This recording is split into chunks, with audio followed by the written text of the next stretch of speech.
Meu marido preparou um drink para mim, mas o cheiro estava estranho. Assim que aproximei a taça, um odor metálico invadiu minhas narinas, me dando náuseas. Em vez de beber, troquei discretamente minha taça pela de minha cunhada, que sempre me infernizou. Meia hora depois, ela agarrou a mesa, as mãos tremendo descontroladamente. Você não quer provar a bebida que fiz especialmente para você, querida? Perguntou meu marido, Fernando, com um sorriso esquisito que não chegava aos olhos. Eu estava sentada na elegante mesa de jantar de minha cunhada, Bianca, em sua casa na capital, onde nos reuníamos todo mês para um brunch em família. O copo à minha frente exalava um cheiro estranho, quase metálico, que revirou meu estômago. Aos 29 anos, jamais imaginei que um dia me questionaria se meu próprio marido estava tentando me envenenar. Mas depois de 3 anos de casamento e inúmeras intoxicações alimentares acidentais, aprendi a ser cuidadosa, principalmente quando Bianca estava envolvida. Ela tinha o dom de manipular as coisas de um jeito que me deixava doente ou constrangida, sempre com aquele sorriso inocente, o mesmo que Fernando exibia agora. Que atencioso da sua parte, respondi, forçando um sorriso enquanto minha mente trabalhava rápido. O aroma que subia da taça era diferente de qualquer drink que eu já tivesse provado. Me lembrou do dia, no mês passado, em que acabei no pronto-socorro depois de tomar um chá na casa de Bianca. Os médicos não souberam explicar meus sintomas, e ela insistiu que havia preparado a bebida da mesma forma que fazia para si. Bianca me observava atentamente do outro lado da mesa, mexendo distraidamente seu próprio drink, ainda intocado. Fernando tem se tornado um verdadeiro especialista em drinks ultimamente, comentou, com um sorriso de canto. Ele tem testado vários métodos novos só para você. O jeito que ela enfatizou para você me fez estremecer. Nos últimos tempos, notei que Fernando passava cada vez mais tempo na casa de Bianca, dizendo que estavam planejando uma surpresa para nosso aniversário. Mas algo parecia errado. As conversas sussurradas que cessavam quando eu entrava no cômodo, as mensagens suspeitas que vi de relance no celular dele e agora essa bebida com um cheiro peculiar. Levei o copo aos lábios, fingindo dar um gole, enquanto analisava suas expressões. Fernando e Bianca trocaram um olhar rápido, o que só confirmou minhas suspeitas. Fazendo um show de verificar meu celular, me levantei abruptamente. Veja só, preciso resolver algo do trabalho rapidinho. Bianca, posso usar seu escritório? Ao passar por trás da cadeira dela, fingi tropeçar e, no meio do movimento de me segurar, troquei nossos copos sem que ninguém notasse. Desculpa mesmo, exclamei, me recompondo. Sou tão desastrada às vezes. Bianca dispensou meu pedido de desculpas com um sorriso forçado.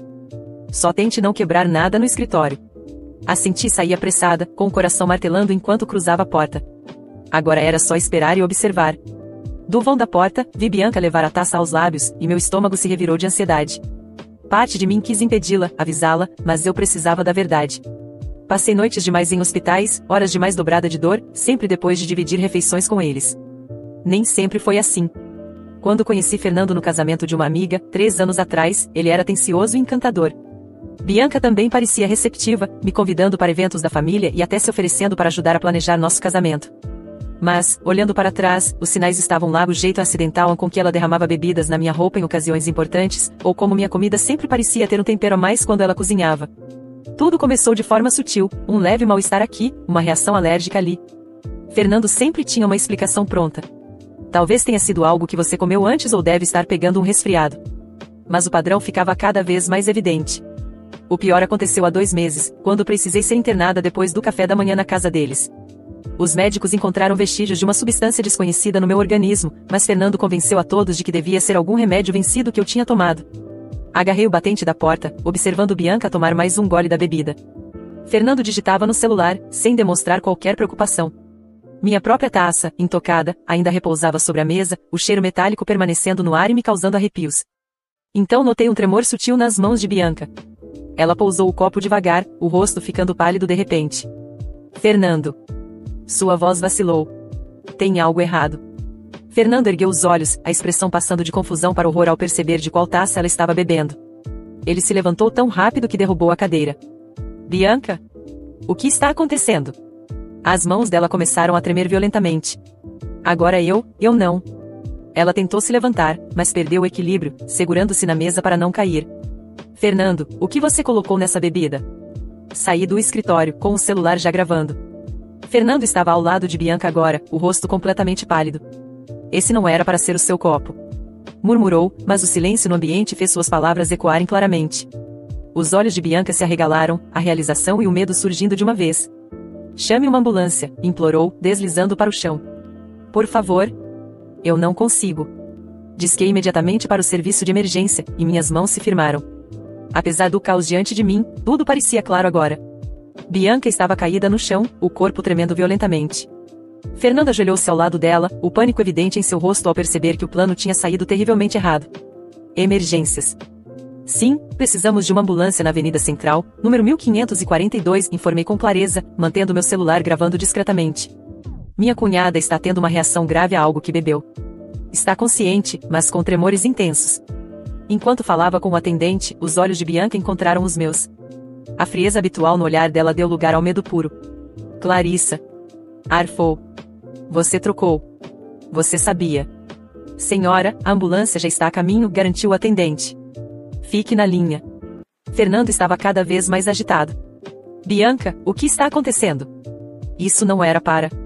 Calhe a boca, Fernando. Bianca rosnou, a dor sendo momentaneamente ofuscada pela fúria. Isso é tudo culpa sua. Você disse que só deixaria doente o suficiente para faltar à reunião do conselho na próxima semana. Você garantiu que não poderia ser rastreado. Meu sangue gelou. A reunião onde eu faria a minha apresentação para um cliente importante. O mesmo contrato que Bianca tentava conseguir há meses na empresa concorrente. De repente, tudo se encaixou. O chá no mês passado, murmurei, minha voz surpreendentemente firme. E o café da manhã há 2 meses. Não foram acidentes, foram. O rosto de Bianca se contorceu de dor. O chá era para te manter em casa no dia da apresentação do contrato Johnson, mas você foi mesmo assim? Ela se curvou, segurando o estômago. Fernando disse que só precisávamos desacreditar você. Fazer os clientes acharem que você era instável. O som de sirenes ecoou do lado de fora. Fernando se afastou rapidamente, o olhar desesperado. Não, Bianca, cala a boca. Você não sabe o que está falando. Agora eu sei. As sirenes da ambulância soavam cada vez mais alto, misturando-se aos murmúrios apavorados de Fernando e aos gemidos de dor de Bianca. Eu mantinha o telefone gravando, meu coração batendo forte, mas minha mente estava estranhamente calma. Pela primeira vez em anos, eu tinha controle da situação. Eles estavam expostos, sem tempo para inventar desculpas ou manipular os fatos. Fernando se ajoelhou ao lado de Bianca, segurando os ombros dela enquanto ela tentava manter a consciência. Seus olhos estavam arregalados, a respiração acelerada, mas ele ainda não parecia preocupado com o estado da irmã. Ele estava aterrorizado com outra coisa, as consequências. Bianca, aguenta firme. A ambulância está chegando, ele sussurrou, mas a forma como seus olhos se voltaram para mim dizia tudo. Ele sabia que eu tinha ouvido. Ele sabia que eu sabia. Os paramédicos entraram às pressas, seus uniformes verdes invadindo a casa impecável de Bianca. Eles fizeram perguntas rápidas, verificaram os sinais vitais dela e a colocaram em uma maca sem perder tempo. Bianca estava pálida como um fantasma, o corpo tremendo de forma descontrolada. Você vem comigo? Um dos paramédicos perguntou a Fernando. Sim. Ele se levantou num pulo, ainda nervoso, e foi atrás da maca, mas antes que saíssem pela porta, minha voz o deteve. Eu vou junto. Fernando se virou para me encarar, sua expressão uma mistura de choque e desespero. Não há necessidade, Clarissa, Ela é minha cunhada. E eu quero garantir que ela receba o atendimento adequado. Cruzei os braços, desafiadora. Ele sabia que não podia discutir. Sabia que, se tentasse me impedir, estaria deixando claro que tinha algo a esconder. Então, apenas engoliu em seco e seguiu os paramédicos. No hospital, a espera foi longa. Eu me sentei na sala ao lado da emergência, observando a movimentação dos médicos enquanto Fernando roía as unhas, inquieto. Ele não olhava para mim. Eu podia sentir a tensão irradiando dele, mas eu estava quieta. Apenas esperando. Quando o médico saiu da sala onde Bianca estava sendo tratada, Fernando quase pulou da cadeira. E então? Ela vai ficar bem? O médico franziu o senho, segurando uma prancheta. Ela está estabilizada, mas vamos precisar que nos informem exatamente o que havia naquela bebida. Fizemos exames preliminares e encontramos indícios de uma substância desconhecida em seu organismo. Fernando hesitou. Eu não sei. Pode ter sido uma reação alérgica? Minha risada curta e fria fez com que ele finalmente me olhasse. Reação alérgica, Fernando? Sério? O médico olhou de um para o outro, claramente desconfiado. A polícia já foi informada. Como o caso envolve uma possível substância tóxica, teremos que registrar um boletim e aguardar os exames completos. A palavra polícia fez Fernando ficar ainda mais pálido. Ele tentou disfarçar, mas eu vi seu maxilar travar. Eu não disse nada, apenas mantive o olhar fixo nele. Ele sabia que o jogo tinha mudado. Não demorou muito para um policial aparecer. Ele começou a fazer perguntas básicas, anotando tudo no bloco de notas. Quando chegou a minha vez de falar, eu respirei fundo. Eu estava na casa de Bianca quando Fernando me ofereceu um drink. O cheiro estava estranho, então eu não bebi. Bianca, sem saber, tomou no meu lugar. Pouco tempo depois, ela começou a passar mal. O policial franziu a testa. E você suspeita que houve alguma intenção maliciosa? Olhei diretamente para Fernando. Eu tenho provas. Peguei meu celular e abri a gravação, apertando play. A voz de Bianca ecoou no ambiente. Isso é tudo culpa sua. Você disse que só deixaria doente o suficiente para faltar à reunião do conselho na próxima semana. Você garantiu que não poderia ser rastreado. O policial levantou as sobrancelhas e Fernando arregalou os olhos, visivelmente em pânico. Isso não é o que parece. Bianca estava delirando. Ela não sabia o que estava falando. Ela parecia bem lúcida para mim, murmurei, travando o olhar nele. Vamos precisar levar isso para a investigação, disse o policial. O senhor Fernando, por favor, venha conosco para mais esclarecimentos. Fernando começou a se justificar, dizendo que tudo era um mal-entendido, mas os policiais não estavam interessados em suas desculpas. Eles o levaram para prestar depoimento, e eu assisti enquanto ele desaparecia pelos corredores do hospital. Mais tarde, fui informada de que Bianca ainda estava sob observação, mas as substâncias no corpo dela indicavam que não era a primeira vez que havia sido exposta a algo suspeito. Interessante, pensei. Se Fernando estava tentando me envenenar aos poucos, será que ele também não estava fazendo o mesmo com ela? Passei os dias seguintes prestando declarações e reunindo provas. O caso rapidamente se tornou um escândalo, especialmente quando mais investigações revelaram que Fernando e Bianca estavam envolvidos em fraudes dentro da empresa. Eles haviam manipulado contratos, desviado dinheiro e usado meu estado de saúde para desacreditar minhas propostas e me tirar do caminho. No final, Fernando foi preso por tentativa de envenenamento e fraude empresarial. Bianca, que se recuperou lentamente, foi obrigada a colaborar com a polícia para diminuir sua pena. E eu? Bem, depois de anos sendo humilhada, traída e usada como peão em um jogo sujo, finalmente estava livre. Fiz questão de comparecer ao tribunal no dia da sentença de Fernando. Quando ele foi condenado, seus olhos se encontraram com os meus, e pela primeira vez, vi algo além da arrogância e do controle que ele sempre demonstrou. Vi medo. Vi derrota. Saí do tribunal sem olhar para trás. Eu não precisava mais carregar aquele peso. Ele havia tentado me destruir, mas no final, foi ele quem caiu. E eu? Eu recomecei. Sozinha, mais forte e sem ninguém para me fazer duvidar de mim mesma novamente. A prisão de Fernando foi apenas o começo. Quando ele foi levado pelos policiais, Bianca ainda estava no hospital, sedada e cercada por médicos que tentavam estabilizá-la. Eu podia ter deixado tudo para lá naquele momento, seguir em frente e deixar que o sistema cuidasse do resto. Mas isso não era suficiente. Passei dias esperando pelo momento certo, acompanhando as notícias sobre Bianca e ouvindo os rumores dentro do hospital. Eu soube que ela estava se recuperando, que os médicos conseguiram neutralizar os efeitos da substância no organismo dela. Ela estava viva, mas abalada, e logo estaria em condições de enfrentar o que a aguardava. Quando finalmente ela foi transferida para a ala psiquiátrica do hospital para uma avaliação mental antes do julgamento, soube que era a oportunidade perfeita. Consegui a oportunidade perfeita no terceiro dia da internação de Bianca. Ela estava sob observação, sem acesso a visitantes regulares além de advogados e médicos, mas havia sempre uma maneira de contornar essas barreiras. Eu não precisava entrar no quarto dela, nem precisava estar presente quando acontecesse. Só precisava fazer com que a mensagem fosse entregue. Encontrei um enfermeiro jovem, novo no hospital, alguém que não sabia exatamente quem eu era. Com um sorriso amigável, entreguei-lhe uma garrafa de água fechada. Oi, poderia fazer um favor? Perguntei com um tom casual. Minha cunhada está no quarto 213. Eu soube que ela não tem se hidratado bem. Poderia levar essa garrafa para ela? O rapaz hesitou por um segundo, mas a pressa da rotina hospitalar não lhe deu tempo para questionar. Ele pegou a garrafa sem olhar muito e assentiu. Sim, claro. Acompanhei de longe enquanto ele caminhava pelo corredor e entrava no quarto dela. Esperei alguns minutos e, quando ele saiu, tive a certeza de que ela tinha recebido. Agora, só precisava esperar. Meia hora depois, entrei no hospital como se estivesse apenas passando para uma conversa rápida com os médicos sobre Fernando, uma vítima da situação, pelo menos no olhar da imprensa. Caminhei tranquilamente pelo corredor até o quarto 213 e bati na porta. A voz de Bianca saiu fraca. Entre. Abri devagar, entrando com calma. Bianca estava sentada na cama, a pele pálida, os olhos cansados, mas sua arrogância ainda estava lá, mesmo que enfraquecida. A garrafa de água vazia repousava sobre a mesinha ao lado dela. Ela me encarou, desconfiada, tentando entender o que eu estava fazendo ali. Oi, Bianca, murmurei, me aproximando devagar. Ela não respondeu. Seus olhos apenas me analisavam, buscando qualquer sinal de ameaça. Abaixei o olhar para a garrafa e depois voltei para ela, inclinando-me um pouco para frente. Espero que tenha gostado da água. Eu mesma providenciei. O choque estampou-se no rosto dela. Seus músculos ficaram tensos, as mãos tremendo levemente. O quê? Ela olhou para a garrafa, então para mim, então de volta para a garrafa. Ah, Bianca. Suspirei, baixando o tom da voz. Eu deixei um presentinho especial para você. O pânico tomou conta dela de imediato. Ela se jogou para frente, tentando colocar os dedos na garganta, tentando forçar-se a vomitar. Seus olhos estavam arregalados de puro horror. Não, não.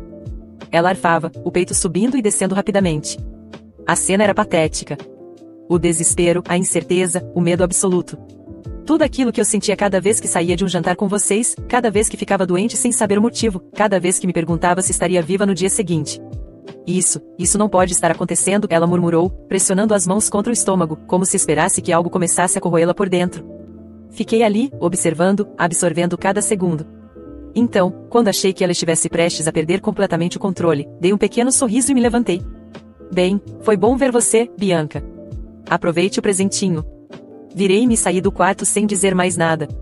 Só quando já estava do lado de fora do hospital, sentindo o ar fresco da rua, permiti-me rir. Ela nunca saberia. Nunca teria certeza. Mas a verdade? A água não tinha absolutamente nada. O tempo passou, mas o pavor nos olhos de Bianca naquele dia ficou gravado na minha mente como uma lembrança preciosa. Depois que saí do hospital, não olhei para trás.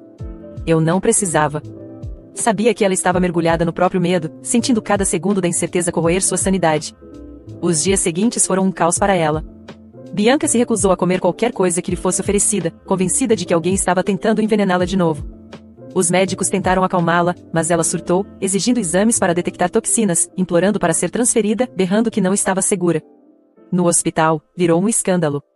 Médicos e enfermeiros comentavam sobre a mulher paranoica que tremia ao segurar um simples copo d'água. Ela perdeu o controle. Eu soube que, numa das madrugadas, foi encontrada no banheiro tentando induzir o próprio vômito, mesmo sem ter comido nada por horas. Foi declarada mentalmente instável e mantida sob vigilância psiquiátrica. Eu não precisava fazer nada além de assistir de longe. O terror que plantei dentro dela crescia sozinho. Fernando também teve seu próprio destino selado. Foi condenado e jogado em uma cela onde, pela primeira vez na vida, não era ninguém. Sem dinheiro para pagar advogados de elite, sem contatos que pudessem livrá-lo, ele teve que enfrentar a realidade como qualquer outro criminoso. O tempo na prisão o quebrou. Antes arrogante, agora era apenas mais um preso tentando sobreviver. Não demorou muito para que começassem a circular histórias sobre como ele evitava até mesmo beber a água servida lá dentro, temendo que alguém o fizesse pagar na mesma moeda. Eu segui em frente. Vendi a casa onde morei com Fernando, me desfiz de tudo que me lembrava daquela fase da minha vida e recomecei em outro lugar. Com o tempo, parei de pensar neles. Mas o destino não permitiu que Bianca desaparecesse completamente da minha vida. Meses depois, por acaso, ouvi um grupo comentando sobre uma mulher conhecida que havia sido internada de forma definitiva. Uma ex-empresária, rica e poderosa, agora apenas um farrapo humano, trancada no hospital psiquiátrico de segurança máxima porque ninguém conseguia lidar com seus ataques de paranoia. Foi quando soube que Bianca nunca se recuperou. Fiquei sabendo que, depois da internação forçada, ela se recusava a beber qualquer coisa que não fosse trazida diretamente por um familiar, mas, ironicamente, não havia mais ninguém para isso. A família se afastou, os amigos desapareceram, e ela ficou completamente sozinha. Quando foi transferida para uma clínica privada, tornou-se uma paciente problemática, constantemente obcecada com a ideia de que alguém estava tentando acabar com ela. Soube que, em uma das noites, um enfermeiro, irritado com os gritos dela, encheu um copo de água, colocou na frente dela e disse: "Você acha que está envenenada? Então não beba. Mas se não beber, você morre de sede. Escolha." Dizem que Bianca ficou paralisada por horas, encarando o copo, chorando sem parar. No fim, bebeu. E sobreviveu. Mas aquilo não a acalmou. Pelo contrário. Ela passou a questionar tudo ainda mais, convencida de que eles estavam apenas esperando o momento certo. Eu nunca precisei tocar nela. Nunca precisei fazer nada além de deixar sua própria mente fazer o trabalho por mim. Bianca viveu o inferno que eu vivi. Mas, ao contrário de mim, ela nunca saiu dele. Eu segui adiante. Não me tornei amarga nem vingativa. Simplesmente entendi que, às vezes, a pior punição não vem de ações diretas, mas do medo. E, ironicamente, Bianca mesma me ensinou isso. Ela tentou me destruir com veneno, mas no final, bastou um simples copo d'água para acabar com ela.